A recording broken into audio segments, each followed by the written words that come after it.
At the end of last week's Parsha, we'd read about the sin of the Baal Peor. How Bilam had advised Balak that although he failed in regard to cursing the Jewish people, but he said, one thing I could tell you without a question, that Elokeim shel son Zima, the God of Jews, will not tolerate licentiousness. Sexual impropriety, God will not tolerate. And he advised them how to go about doing it. And this was the sin of the Baal Peor. The Moabite women went out, and they were beautiful women, and they seduced the Jews, the men. However, the woman would not allow the man to engage with her unless he served the idol called Baal Peor. And the way they served it was they would defecate on the idol. When this happened, and the Jews became fully involved in this, immediately there was a plague. And Jews started to die.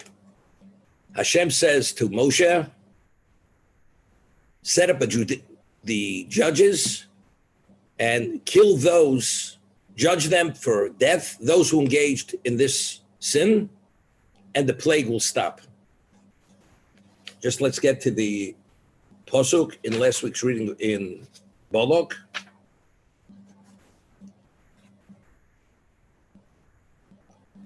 It's Perek Chof Hei, Pasuk Dalit, chapter 25, Pasuk Dalit. In Pasuk Gimel at the end it says, Vayichar af Hashem b'Yisrael. The wrath of God came upon the Jewish people. V'yom Hashem el Moshe, Kach es kol rosh ha'om. Take the leaders. Rashi says, Lishbot is over them before, to judge them for death, those who serve the Baal Peor, this idol. V'okosam la'Hashem neged ha'shomesh. And present those who serve the idol before the sun. Meaning that it should be clarified and verified. The Yoshev Charon of Hashem Yisrael. And if you do that, the wrath of God will be withdrawn from the Jewish people. Okay? So what would withdraw the wrath of God from the Jewish people? Setting up the judicial system, the judges should be in place to convene, to judge the idolaters. And that will cause the plague to stop. Then we read a little further about the zealotry of Pinchas. Pasuk Zayin, Vayar Pinchas ben Loz ben Aaron HaKohen. Pinchas, the son of Loz, the son of Aaron the Kohen. V'yokom b'toch ha'edo v'yikach romach b'yodo. He rose from the midst of the congregation. He took a spear. V'yovo achar ish Yisrael al hakubo.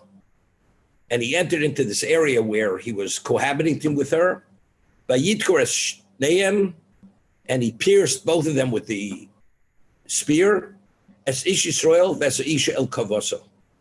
And he pierced them exactly at the location where they were actually cohabiting, where the male organ is and where the female.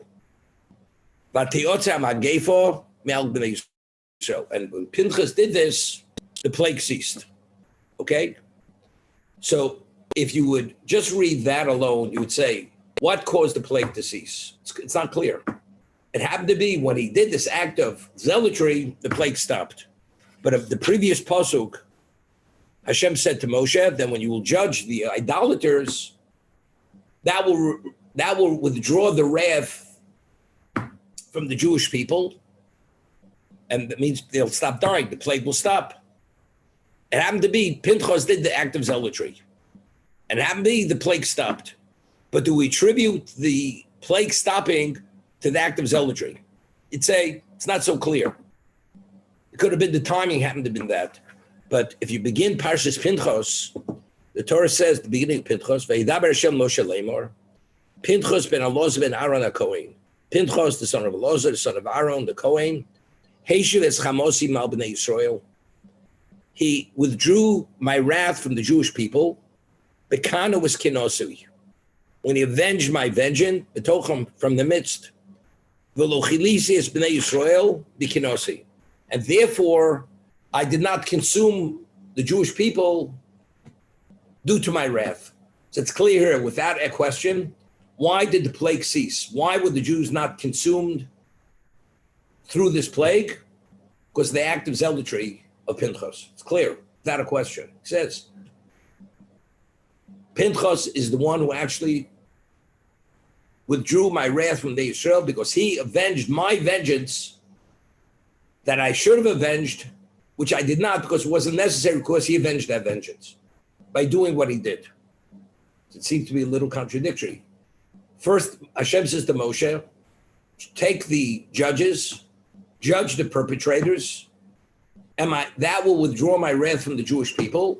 And then we have the event of Pinchas doing the act of zealotry, killing Zimri and Cosby, who was the Midianite princess, which ultimately that caused the plague to stop, because that caused God not to express his vengeance. So how do we reconcile it? That's the question I asked. So what I said was, which I think, I didn't find anybody asking this question, but it seems to be an open contradiction here. Here, is it A or is it B? We have mentioned it's not exactly the same that Korach launched a mutiny against Moshe.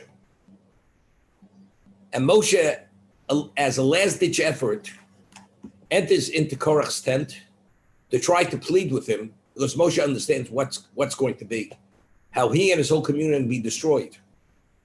And he's trying to avert that. He walks into the tent, Korach is sitting there, and his two sons are sitting next to him, one to the right of him, one to the left of him. And as Moshe enters into the tent, his sons are in the quandary. What's the question? If they stand for Moshe to acknowledge who he is, they will disgrace their father. So therefore, they should not stand. But if they don't stand, they're disgracing Rabban Shel Yisrael, the teacher of the Klal Yisrael, the one who brought the Torah to the Jewish people. Because there was no question, Moshe brought the Torah to the Jewish people. What should they do? So the two sons chose to stand regardless of what their father felt. And they stood.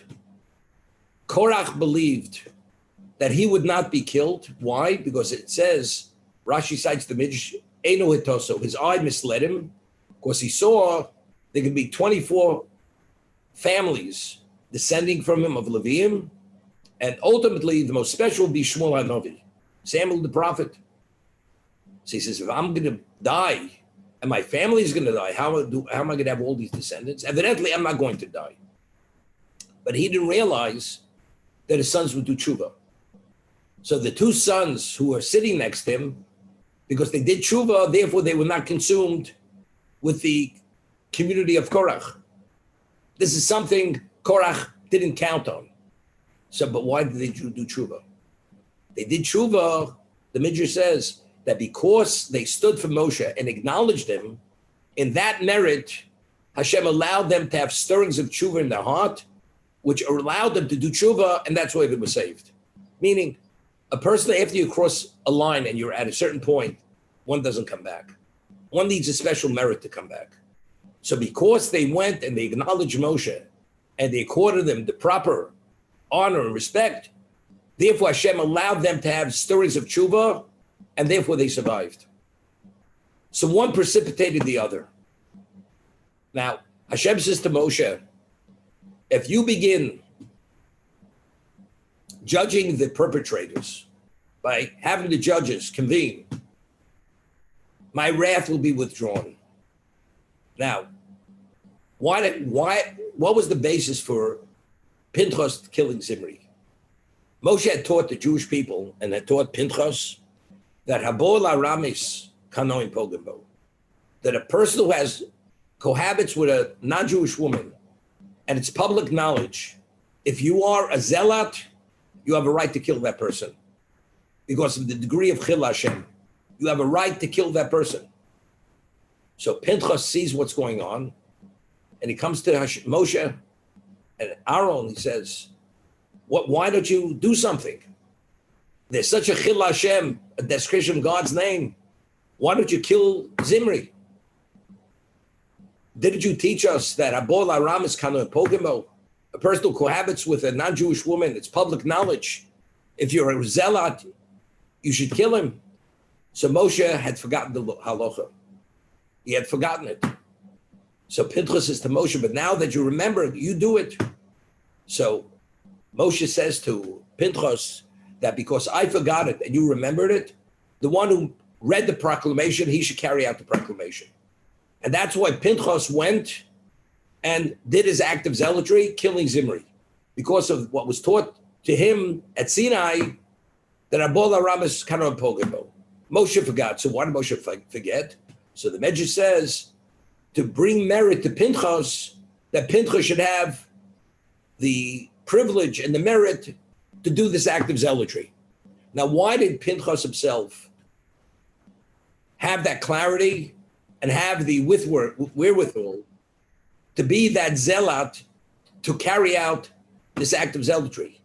And the Midrash tells us Pinchas had to merit multiple miracles that he should be able to succeed. Why?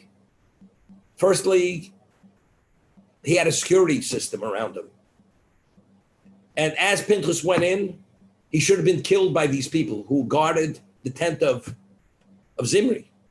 And as he took out the spear, they should have pounced on him, killed him immediately. Or he merited multiple miracles to be able to carry out his act of zealotry. Why was he able to remember and have that conviction and merit all the miracles to be able to do the act of zealotry, which actually caused the plague to cease? As it says, to avenge Hashem's vengeance, that Hashem should not have to avenge his vengeance. You know what the answer is? That because Moshe immediately, he had the judges convene to judge the perpetrators, that activated forces to give clarity, to allow Pinchas to have the clarity, the wherewithal, and the intensity of pain to be able to carry out the act, which was the ultimate act of zealotry, which was avenging God's vengeance, so Hashem should not have to avenge his vengeance.